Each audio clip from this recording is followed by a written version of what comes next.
Plus de 2 milliards de ceux qui se disent chrétiens observent le dimanche comme jour de culte. Et pourtant, des millions d'autres observent le samedi, le 7e jour de la semaine, comme jour de culte. Quel jour est véritablement le sabbat chrétien? La plupart des chrétiens connaissent les 10 commandements. En fait, des plaques et des stèles des 10 commandements ont été placées même dans des bâtiments publics pendant des siècles jusqu'à ces dernières années. Le 4e commandement commence ainsi. Souviens-toi du jour du sabbat pour le sanctifier. Ce commandement figurait sur les tables en pierre que Dieu remit à Moïse au 15e siècle avant Jésus-Christ.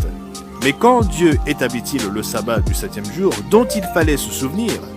Nous répondrons à cette question dans l'émission d'aujourd'hui. Lorsque l'Église chrétienne du Nouveau Testament commença le jour de la Pentecôte en l'an 31 de notre ère, les chrétiens du 1er siècle observaient déjà le sabbat du 7e jour. Ce n'est qu'au concile de Laodicée, en l'an 363 de notre ère, que l'Église romaine a interdit l'observation du sabbat du 7e jour, faisant du dimanche le jour officiel de culte, à la suite de l'édit de l'empereur Constantin en l'an 321. Alors le Dieu du ciel veut-il que vous l'adoriez n'importe quel jour? Que dit vraiment la Bible? Quel est le jour du sabbat chrétien? Le samedi ou le dimanche? Restez à l'écoute.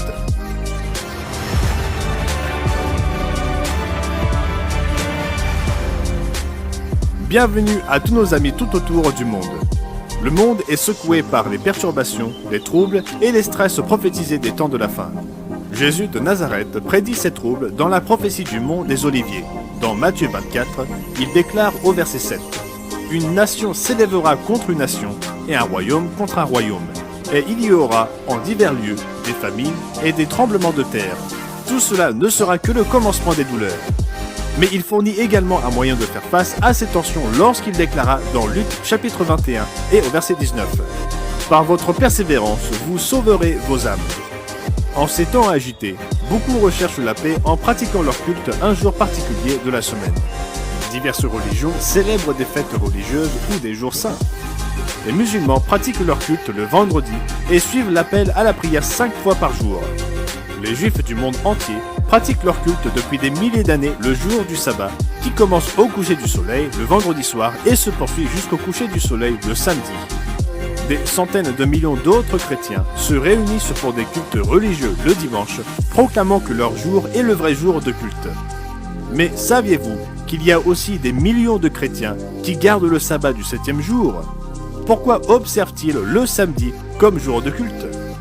Le 4e commandement dans la Bible enseigne l'observance du 7e jour de la semaine en tant que repos sabbatique. Comme il est dit ici dans Exode 20, verset 8, « Souviens-toi du jour du repos pour le sanctifier. Tu travailleras 6 jours et tu feras tout ton ouvrage. Mais le 7e jour est le jour du repos de l'Éternel, ton Dieu. » Quel jour de la semaine les chrétiens du 1er siècle observaient-ils?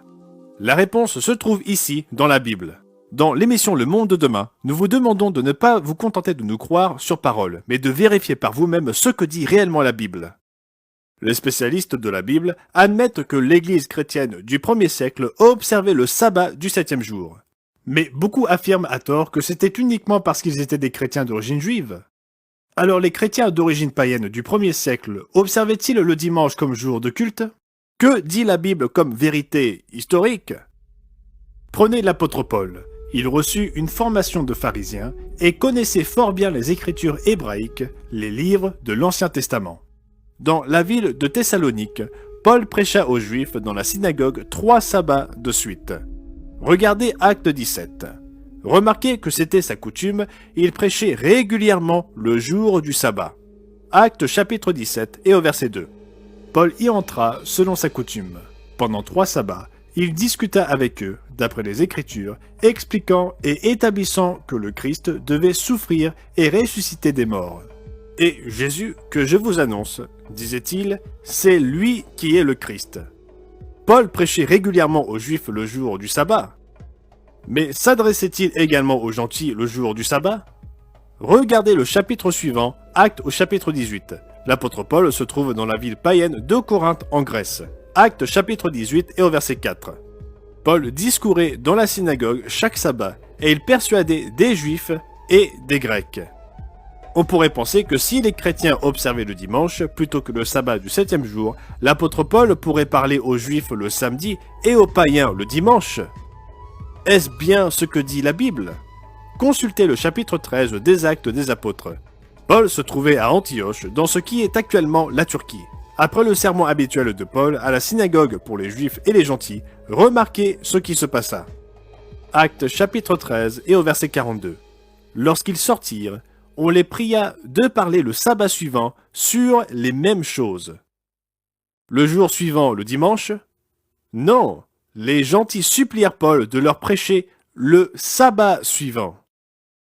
Si Jésus ou les apôtres avaient changé le jour de culte prescrit par Dieu, c'était l'occasion rêvée pour Paul de dire aux gentils « Non, vous ne devez pas attendre jusqu'à samedi prochain. Nous, les chrétiens, nous adorons maintenant le dimanche. Rencontrez-moi demain. » Mais non, l'apôtre Paul ne fit pas cela.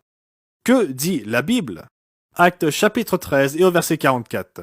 Le sabbat suivant, presque toute la ville se rassembla pour entendre la parole de Dieu. Paul enseignait aux chrétiens d'origine païenne le jour du sabbat, et il ordonna également aux gentils de Corinthe de suivre son exemple. Rappelez-vous l'instruction de Paul dans 1 Corinthiens 11 verset 1. « Soyez mes imitateurs comme je le suis moi-même de Christ. » Ou comme la Bible des peuples le traduit, « Suivez mon exemple comme je suis celui du Christ. » Oui, Paul et Jésus donnèrent l'exemple à tous les chrétiens en observant le sabbat du 7e jour.